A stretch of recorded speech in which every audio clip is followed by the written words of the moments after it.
Hi everyone, स्वागत है आपका हमारे चैनल पर। तो दोस्तों, आज जो हम लोग वैज्ञानिक अध्ययन से कंप्लीट करेंगे, तो चलिए बिना समय गवाए स्टार्ट करते हैं वैज्ञानिक अध्ययन से। तो चलिए, पहला प्रश्न है हमारा, 1869 में एक नए शब्द ओकोलॉजी का नाम किसने रखा, जो जीवों के उनके पर्यावरण के साथ संबंधों के अध्ययन को परिभाषित करता है। 1869 में एक नए शब्द ओकोलॉजी का नाम किसने रखा है, जो जीवों के उनके पर्यावरण के साथ संबंधों के अध्ययन को परिभाषित करता है। तो यह हो जाएगा अर्नेस्ट हैकेल। अर्नेस्ट हैकेल हो जाएगा। 1869 में अर्नेस्ट हैकेल ने एक नए शब्द ओकोलॉजी का नाम दिया, जो जीवों उनके पर्यावरण के साथ संबंधों के अध्ययन को परिभाषित करता है। यूजीन ओडम आधुनिक पारिस्थितिकी के जनक हैं। चार्ल्स एल्टर जो है संख्या के पिरामिड की अवधारणा के मुख्य वास्तुकार थे और खास श्रृंखला, खाद्य वेब और पारिस्थितिकी आला की अवधारणाओं के आविष्कारकों में से एक थे। आर्थर टेंसले ने पारिस्थितिकी तंत्र शब्द गढ़ा। निम्नलिखित में से कौन सा कीड़ों और उनके इंसानों, पर्यावरण और अन्य जीवों से संबंध का अध्ययन है? तो यह हो जाएगा कीट विज्ञान, ऑप्शन बी। निम्नलिखित में से कौन सा कीड़ों और उनके इंसानों, पर्यावरण और अन्य जीवों से संबंध का अध्ययन है? तो कीट विज्ञान। अब कीट विज्ञान में जो है कीड़ों, मनुष्य, पर्यावरण और अन्य जीवों के साथ उनके संबंधों का अध्ययन है। पक्षी विज्ञान पक्षियों के अध्ययन से संबंधित है, जिसे ऑर्निथोलॉजी कहते हैं। उसके बाद आचार विज्ञान, एथोलॉजी, प्राकृतिक परिस्थितियों में जानवरों के व्यवहार का अध्ययन है। माइकोलॉजी कवकों का अध्ययन है, जिसमें मशरूम और खमीर शामिल है।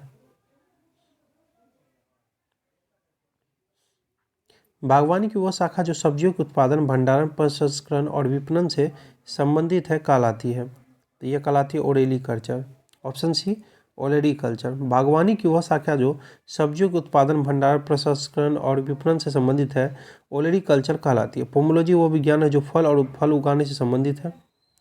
कृषि विज्ञान कृषि की वह शाखा जो खेत में फसल उत्पादन और मृदा प्रबंधन से संबंधित है। मधुमक्खी पालन मधुमक्खी कॉलोनियों का रखरखाव है, आमतौर पर मनुष्यों द्वारा मानव निर्मित पित्ती में। इचिथोलॉजी किससे संबंधित है? इजिथोलॉजी, ऑप्शन डी हमारा दिया हुआ है।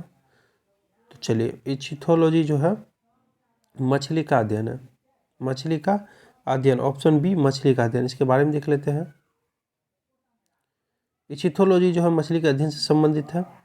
बाकी जो है उभयचरों का अध्ययन सरीसृप विज्ञान, पक्षियों का अध्ययन पक्षी विज्ञान, कीड़ों का अध्ययन कीट विज्ञान। एग्रीफिया क्या है? एग्रीफिया क्या है? तो एग्रीफिया जो है लिखने की क्षमता का अभाव है, ऑप्शन सी लिखने की क्षमता का अभाव है। पक्षी विज्ञान किससे संबंधित है? पक्षी विज्ञान किससे संबंधित है? तो अभी बता दें, पक्षियों का अध्ययन, ऑप्शन डी पक्षियों का अध्ययन। पक्षी विज्ञान पक्षियों के अध्ययन से संबंधित है। मछली का अध्ययन इहथियोलॉजी से है। सरीसृप और उभयचरों का अध्ययन सरीसृप विज्ञान, कीड़ों का अध्ययन कीट विज्ञान। डैश गर्भावस्था, प्रसव और प्रसवोत्तर अवधि पर केंद्रित अध्ययन का क्षेत्र है। तो यह हो जाएगा प्रसूति विज्ञान, ऑप्शन सी प्रसूति विज्ञान।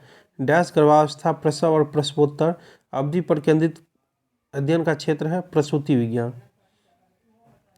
प्रसूति, गर्भावस्था, प्रसव और प्रसूति अवधि पर केंद्रित अध्ययन का क्षेत्र है। हर्पेटोलॉजी, हर्पेटोलॉजी किससे संबंधित है? तो सरीसृप और उभयचरों का अध्ययन, सरीसृप और उभयचरों का अध्ययन। सरीसृप और उभयचरों का अध्ययन सरीसृप विज्ञान, और मछलियों का अध्ययन जो है मत्स्य विज्ञान, कीड़ों का अध्ययन कीट विज्ञान, पक्षियों का अध्ययन पक्षी विज्ञान। अभी बताया है सारा। डैश जीव विज्ञान की एक शाखा है जो कवक का अध्ययन करती है।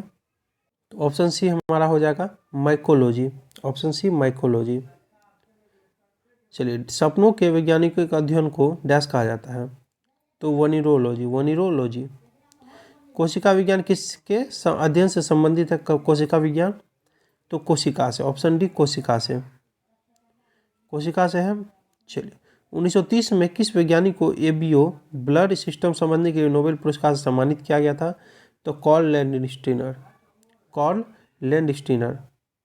कार्ल लैंडस्टीनर को प्रमुख रक्त समूह की खोज और रक्त समूह की एबीओ प्रणाली के विकास के लिए फिजियोलॉजी या मेडिसिन के लिए 1930 का नोबेल पुरस्कार मिला, जिसे रक्त आधान को एक नियमित चिकित्सा पद्धति बना दिया है। निम्नलिखित में से किस शब्द का प्रयोग घरेलू कुत्तों के वैज्ञानिक अध्ययन के लिए किया जाता है? तो साइनोलॉजी, ऑप्शन ए साइनोलॉजी। सिनोलॉजी जो है कुत्ते या घरेलू कुत्तों का अध्ययन है। कार्पोलॉजी बीजों और फलों की संरचना का अध्ययन है। रसायन विज्ञान धन का अध्ययन। उसके बाद जो है क्रेनियोलॉजी, विभिन्न मानव जातियों की खोपड़ी का आकार और अमाप का अध्ययन है। चिरोपोडी विज्ञान की एक शाखा है जो शरीर के किस अंग से संबंधित है? चिरोपोडी, पैरों के पंजे से। देखिए हमारा दिया हुआ है ऑप्शन डी में, पैरों का पंजा, पैर का पंजा। चलिए पेडोलॉजी का विज्ञान है। पेडोलॉजी किसका? तो ये हो जाएगा मिट्टी, ऑप्शन सी मिट्टी, बहुत इंपॉर्टेंट है पेडोलॉजी। पेडोलॉजी उनके प्राकृतिक वातावरण मिट्टी का अध्ययन है। यह विज्ञान है जो मिट्टी के गठन, विकास और सैद्धांतिक ढांचे को समझने पर ध्यान केंद्रित करता है, जिसके माध्यम से हम मिट्टी के शरीर को समझते हैं। डैश प्राचीन पौधे जैसे काई का अध्ययन है जो नम आर्द्र वातावरण में उगते हैं। तो यह हो जाएगा ब्रायोलॉजी, ऑप्शन बी ब्रायोलॉजी। चलिए आगे बढ़ेंगे हम लोग। चिकित्सा विज्ञान के उस शाखा को क्या कहते हैं जिसका संबंध गुर्दों से है? तो nephrology, option D nephrology. Nephrology चिकित्सा की वह शाखा है जो गुर्दों से संबंधित है। डैश वनस्पति विज्ञान की वह शाखा है जिसका संबंध जीव विज्ञान के अध्ययन एवं संरचना से है। तो यह हो जाएगा शरीर रचना विज्ञान, शरीर रचना विज्ञान। एनाटॉमी शरीर के अंदर और साथ ही शरीर के बाहर की संरचना का अध्ययन है। आगे बढ़ेंगे।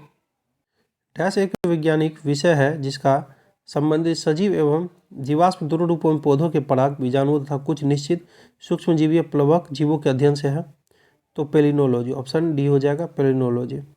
पेलिनोलॉजी जीवित और जीवाश्म दोनों रूपों में पौधे, पराग, बीजाणुओं और अन्य कुछ सूक्ष्म प्लवक जीवों का अध्ययन है। यहीं तक इम्पोर्टेंट है। चलिए डैश जंतु विज्ञान की एक शाखा है जिसका संबंध उभयचरों के अध्ययन से है। तो हो जाएगा हेरपेटोलॉजी, हेरपेटोलॉजी। आगे बढ़ेंगे। डैश कोशिका उत्तकों और सूक्ष्मदर्शियों से देखे जाने वाले अंगों की सूक्ष्म शारीरिक संरचना का अध्ययन है। तो हिस्टोलॉजी, ऑप्शन बी हिस्टोलॉजी। चलिए आगे बढ़ेंगे। कह रहा है कि मधुमक्खी पालन विशेष रूप से बनाए गए लकड़ी के डिब्बे में डैश के पालन की एक वैज्ञानिक तकनीक है। तो यह है मधुमक्खी, ऑप्शन ए मधुमक्खी, आसानी से लिखा हुआ है। चलिए डैश विषाणुओं का अध्ययन है। डैश विषाणुओं का अध्ययन है। तो वायरोलॉजी, वायरोलॉजी विषाणुओं का अध्ययन है। और माइकोलॉजी कवक का अध्ययन है। प्रोटोजोलॉजी प्रोटोजोआ का अध्ययन है। पैरासाइटोलॉजी परजीवी का अध्ययन है। डैश कवक का अध्ययन है। डैश कवक का अध्ययन है। तो माइकोलॉजी, बिल्कुल अभी बताए थे, माइकोलॉजी कवक का अध्ययन है। माइकोलॉजी कवक का अध्ययन है भूविज्ञान वह क्षेत्र जिसमें हम भौतिक पृथ्वी और जीवमंडल के बीच की बातचीत का पता लगाते हैं। क्रोनोबायोलॉजी जैविक घटनाओं और आंतरिक जैविक घड़ियों पर समय के प्रभाव का अध्ययन है। जेरोंटोलॉजी उम्र बढ़ने के सामाजिक, सांस्कृतिक और जैविक पहलुओं का अध्ययन है। चलिए यहीं पे हमारा कंप्लीट हो गया। आपको अच्छा लगे तो सब्सक्राइब करके जाइएगा। बाकी थैंक यू, दोस्तों के साथ शेयर जरूर कर लीजिएगा। Wish you all the best.